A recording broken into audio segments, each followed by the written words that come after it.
রাজধানীর ডেমরায় আইনশৃঙ্খলা বাহিনীর পরিচয়ে ডাকাতির প্রস্তুতিকালে 2 জনকে আটক করেছে র্যাব। উদ্ধার হয়েছে বিদেশি পিস্তল এবং লুট হওয়া হ্যান্ডকাপ সহ ডাকাতির বিপুল সরঞ্জাম।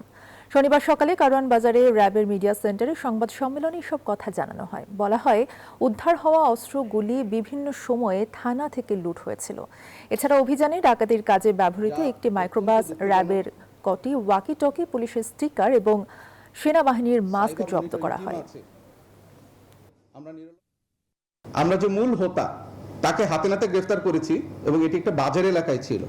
তো যখন তার ব্যাগ থেকে এই জিনিসপত্রগুলো পাওয়া যাচ্ছিল তখনই তার কাছ থেকে আমরা তথ্য নিয়ে তারই আধা ঘন্টার মধ্যে আরো 800 গজ দূরে যেখানে তাদের গাড়িটা রাখা ছিল সেখানে যখন আমাদের টিম যায় তখন সেখান থেকে আমরা গাড়ি এবং গাড়ির ড্রাইভারকে আটক করতে সক্ষম হই। অবৈধ অস্ত্র উদ্ধারের অপারেশন আমাদের জন্য সর্বাধিকার প্রাপ্য এবং আমরা সবার আগে যাব এবং এই জিনিসগুলোকে উদ্ধার করে অপরাধীদেরকে আইনের আওতায় নিয়ে আসবো ইনশাআল্লাহ।